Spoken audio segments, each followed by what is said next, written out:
Hello, welcome to lesson 5D. I can identify the properties of parallelograms, rectangles, rhombi, and squares.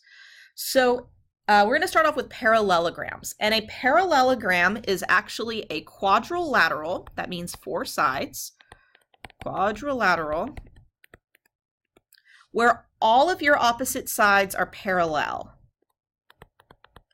So if I'm marking this diagram up here to reflect that it's a parallelogram, its definition is that its sides are parallel, opposite sides are parallel. And remember, we use triangles, or the arrows, to show that we have parallel sides. Well, if my opposite sides are parallel, I'm using the symbol now, then it means that my opposite sides are also congruent. So because my sides are parallel, I can also say that property-wise, my opposite sides would be congruent. Remember, guys, parallel does not mean congruent, so you have to include both symbols to show that it's both parallel and congruent. Well, if my opposite sides are parallel, then my opposite angles are also congruent. So that means that this angle would be congruent to this angle, and this angle would be congruent to this angle. And if my opposite sides are parallel, then my consecutive angles are supplementary. That means they add to 180. Now there's no way for me to mark that on the diagram, so we just have to trust it. And if my opposite sides are parallel, then the diagonals are going to bisect each other. I'm going to redraw this so it's a little bit less complicated looking so that you guys can get a real sense of what that means. I'm looking, please, do I not have a oh yes, I do have a parallelogram. Perfect. So here's a parallelogram, and my diagonals bisect each other. So that means if we draw in the diagonals, like so, well, if my sides are parallel, that means if this is true, then the diagonals bisect each other. Now notice they're not equal to each other, each individual diagonal, but they do cut each other in half. They bisect each other. So what I want us to do first is actually to prove one of these theorems, or not theorems, but one of these properties. And the first property I want to prove is that AD is congruent, is that your opposite sides are congruent. Okay, so if I'm given a parallelogram, then my opposite sides are congruent. Well, we will actually be able to do this pretty easily by dividing this parallelogram into two triangles. And the reason we're going to do that, guys, is because you have tools in your toolbox to help you prove triangles congruent, all of your ASA, AAS, etc., etc., etc., etc. And if we use those tools, we can prove the triangles congruent, which means we can prove some angles congruent, which it can eventually show, or through CPCTC, we can show that our sides are congruent. So that's what we're going to do. So if I know that something is a parallelogram, that's my given. All I know immediately is the definition. And the definition states that my sides are parallel. So that's the first thing I'm able to say. AB is parallel to CD, BC is parallel to AD by the definition of a parallelogram. And notice I've drawn my drawing to match. Well, if we look here, I have a reflexive side in my two triangles that I've drawn. So I can say that AC is congruent to CA by the reflexive property of congruence. And now I've got all these parallel sides. Well, that means we've got some alternate interior angles that are congruent. So angle BAC would be congruent to angle CDA, and angle DAC would be congruent to BCA by the alternate interior angles theorem. So those are my next two steps. So we've proven those angles congruent.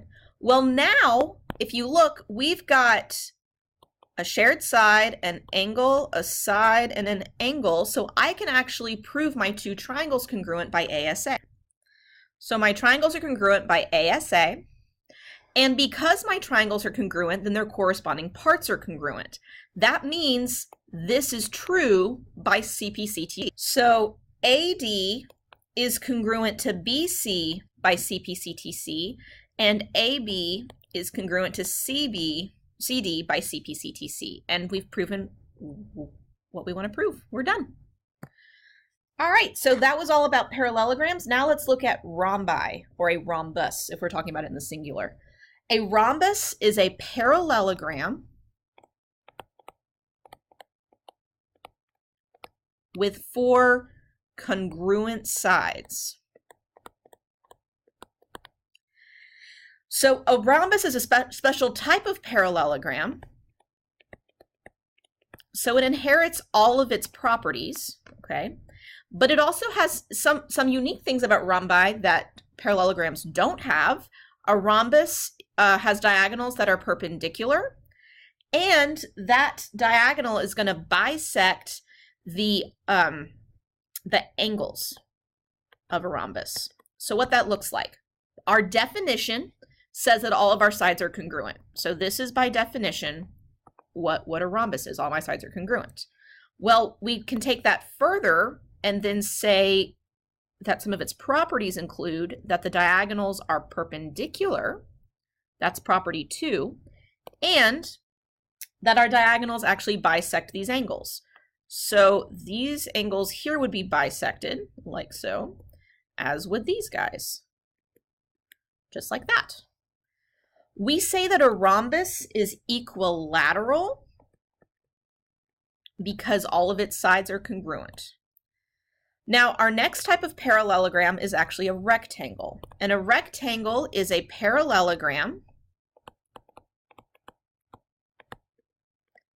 with 4 congruent right angles.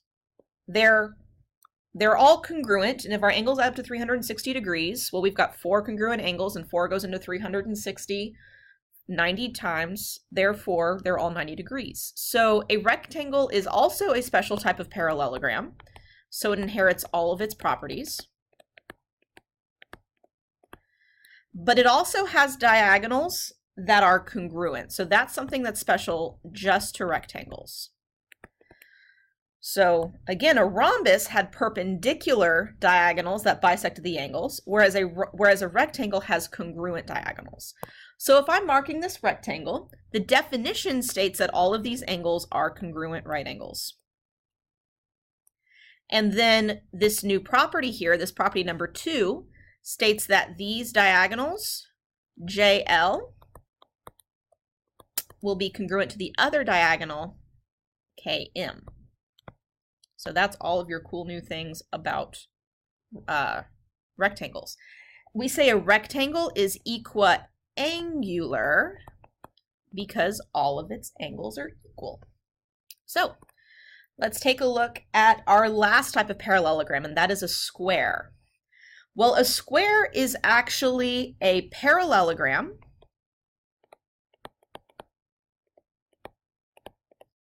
with 4 congruent sides and 4 congruent right angles, okay? By definition, a square is both a rectangle and a rhombus, so it inherits all of the properties of your parallelograms, rectangles, I need more space, I'm sorry guys, and rhombi. Again guys, the plural for rhombus is rhombi with an I on the end. A square in and of itself has no new properties, it just inherits all of the other ones. So when we mark it up, all of the sides are congruent and all of the angles are congruent. That makes it a rectangle, right? Then our diagonals are both congruent. So I'm going to mark them all with 2 ticks. They bisect each other and they hit at a right angle. And they'd also bisect all of these 4 corners, which would mean that each of these little sub-angles here would all be 45 degrees. So squares have a whole lot going on. They basically have everything under the sun going on. Because a square is both equilateral, meaning all of our sides are the same, and equiangular, guys, watch your spelling here, okay, E-Q-U-I-A-N-G-U-L-A-R. That makes it actually a regular quadrilateral, meaning it is both equiangular and equilateral. So what I want us to do now is to go through this list and check off all of the properties that a square possesses, and I want us to determine where that property comes from. Opposite sides are parallel. That's very true, and that comes from the fact that a square is a type of parallelogram. Well, opposite sides congruent, also the check, and that's also from a parallelogram. Guys, I'm going to show you a shortening for parallelogram. You do parallel lines dash ogram, shortened for parallelogram. Opposite angles congruent, that's true, also from a parallelogram. Consecutive angles are supplementary. Well, 90 plus 90 adds to 180, so that's true, also from my parallelogram. The diagonals bisect each other. That's right off my list of things from a parallelogram. Diagonals are perpendicular to each other. That's true because it's true for a rhombus. Yay, a new answer. Aren't we excited? The diagonals bisect the square's angles. That's also true because of a rhombus, because our diagonals bisect the angles. And the diagonals are congruent. Totally true because a rectangle's diagonals are congruent, and a square is a type of rectangle. So there you go, guys. That's everything in this video. So I want you guys to take a look at the MML assignment and ask us any questions you have in class. Thank you so much.